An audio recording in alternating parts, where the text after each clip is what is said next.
So technology is an interesting one because on the one hand it's a relatively open field in that you're seeing a lot of women who are starting companies, a lot of entrepreneurs are starting them in technology because it's sort of a relatively easy industry to enter. It isn't as entrenched in a sort of old set of values like banking is, for example.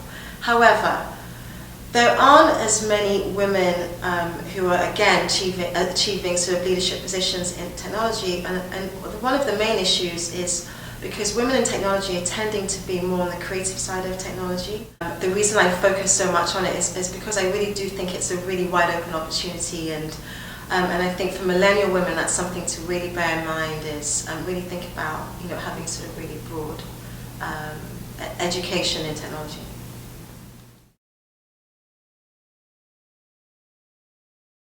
With fashion, it's a one that women sort of gravitate towards, which is fine.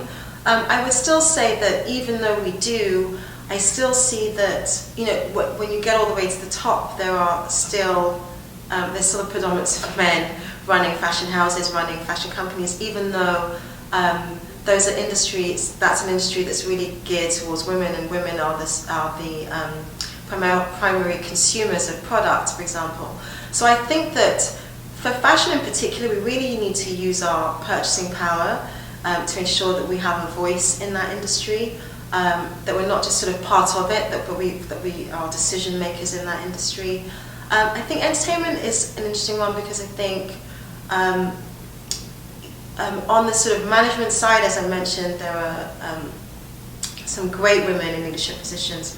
I would say on the creative side, so women behind the camera, directors, writers, and things like sort of grips and DOPs, that's where, again, we're sort of lacking women, and I think that goes back to technology and where there's sort of getting a broader based education that, again, we're sort of almost ghettoizing ourselves by going into, into some specific areas. Business and banking is an interesting one.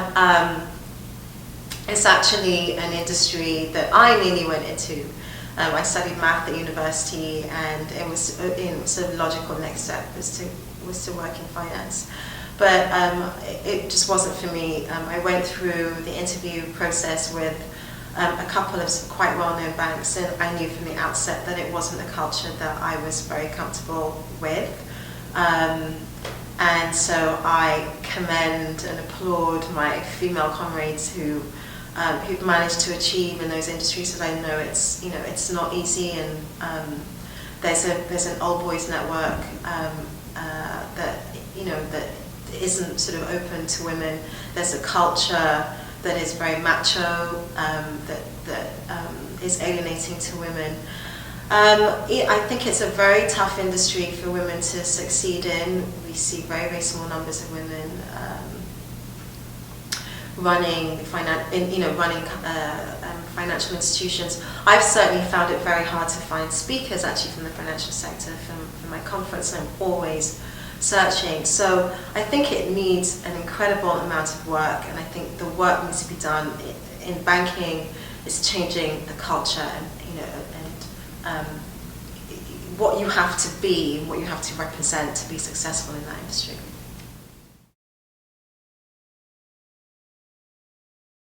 I love what's happening in the non-profit industry. I think women are excelling. I think because of our sort of naturally empathetic nature, but certainly there are a lot of women who are leading some wonderful organisations in the non-profit industry.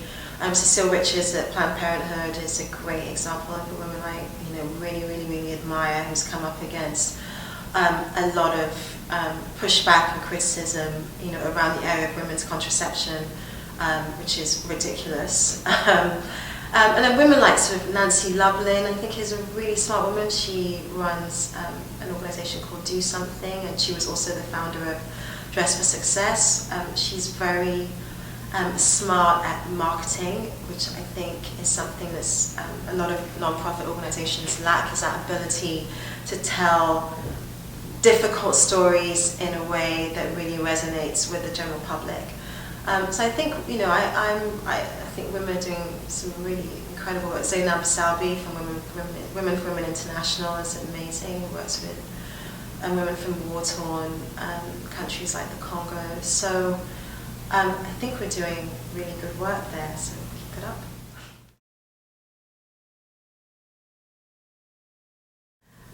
And we had a record year after the last elections. We have a record number of women in the Senate, which is really fantastic. There are some women I hugely admire, like Kirsten Gillibrand, who's very, very focused on empowering women and putting forward legislation that supports working women who have working families, for example. Women like Nancy Pelosi, who's the first leader of the House, is an incredible role model. But I know that there's a dearth of women in politics, and the reasons why are sort of very obvious. That women are not treated very respectfully when they put themselves in the spotlight in that way.